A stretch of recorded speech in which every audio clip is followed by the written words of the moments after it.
Hi everyone, I'm Alex Cosford. I'm Senior Program Facilitator at the Early On Child and Family Center in Midland, and this is part 3 of our storybook videos, April Without Spring by Violet Rawlings. We left off with Jack in the pulpit, crawling back into his hood, waiting for Mother Nature's return. At daybreak, he slowly poked out from under his hood. It was very cold. "Everyone's asleep," April said, sitting beside him shivering. "I think I know what you're planning, but it may be too late. Mother Nature may not return." As if by magic, sunlight streamed through the dark clouds, and Mother Nature appeared. She saw Jack peering out at her. "Why aren't you sleeping?" she asked, surprised. Jack was so cold his voice crackled. "Something happened that might change your mind about spring." "Nothing can change my mind, Jack," she said sharply. "Nothing." "Do you see anything different?" Jack in the pulpit had to try very hard to talk. "The garbage is gone," said Mother Nature, and looking now at Bubbling Brook, "even the broken glass and the tins." "April?" "It wasn't me." April looked at Jack in the pulpit. "There was an accident yesterday. The children found out we could talk." "The children heard you speak? Impossible." Mother Nature's voice was very loud. Even darker clouds gathered. "We think everything changed when you took spring." Jack in the pulpit felt warmer. "I told them why were you so angry, and they cleaned up their garbage and truly promised to change." Jack in the pulpit. He paused. He could hear the children, their voices as they came close. "They're here, Mother Nature. I asked them to come. Please listen to them."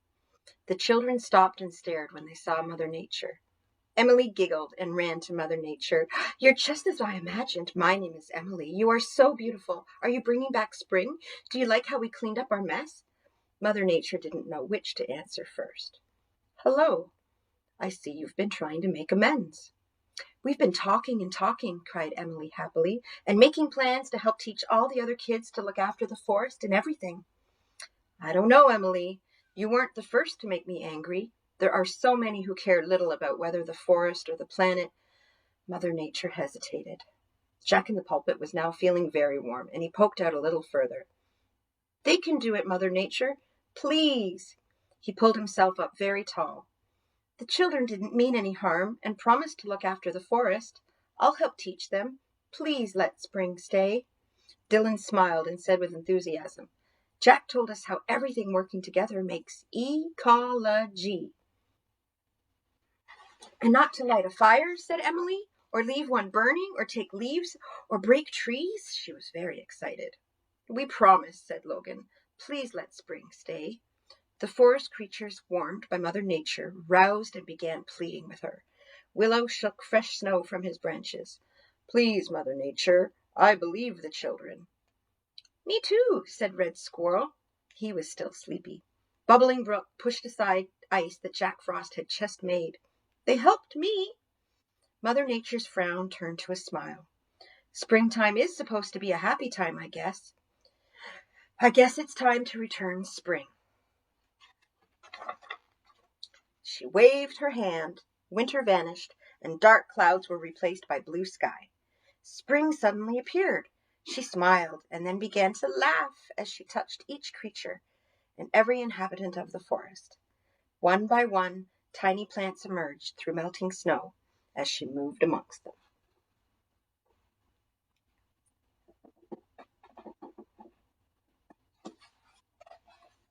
The songs of birds filled the air, the chill left by winter replaced by spring's warmth. Mother Nature turned to the children. "I'm putting my faith in you. You know I won't allow having the planet abused any longer." Jack Frost turned to the children, looking very angry, his icy finger beginning to melt. "So you think you're rid of me? Well, you just wait and see. I'll be back when you least expect and bring north wind with me. Together we'll make you very cold and put you all to sleep. Then we'll finish by covering you with a frost a meter deep." Jack in the pulpit looked at him. "Winter comes after spring, then summer and fall, and then you get to stay. So goodbye, Jack Frost."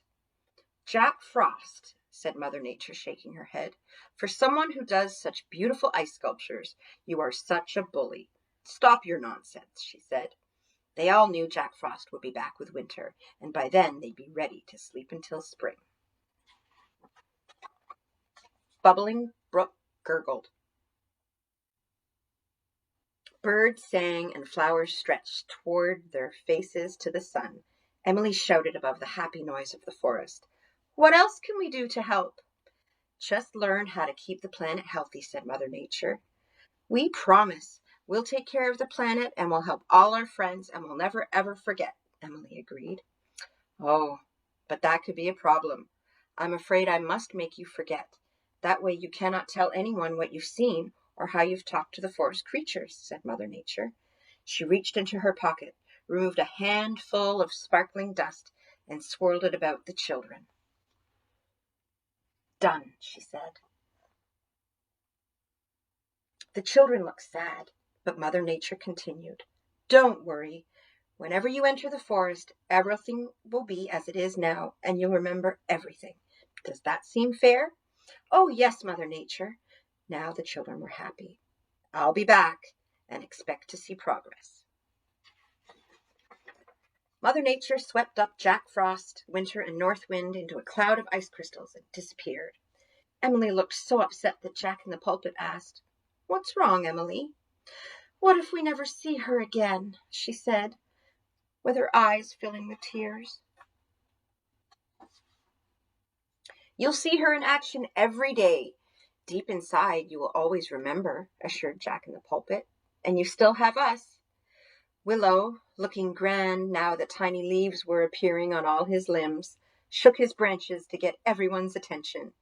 "Everyone, we should thank Jack in the pulpit. Without him, we would be fast asleep." "That's right, Jack," said April. "You were so brave to talk to the children and to stay awake long enough to plead with Mother Nature." "It was the children's promise to change that made the difference. They must be thanked, not me," said Jack in the pulpit. One by one, the creatures and plants shouted praise. The children laughed and thanked their new friends. But it was getting late and time to leave. They said their goodbyes and disappeared along the forest trail. "Will they remember?" inquired Willow. Jack in the pulpit looked at his friends. "They will," he said encouragingly. "I know we are in good hands." The forest, strangely quiet as the children left, suddenly erupted with the sounds of spring. Birds and insects sang, tiny leaves fluttered in the warm breeze, and bubbling brook gurgled happily under Willow. Everything was as it should be. The forest returned to normal.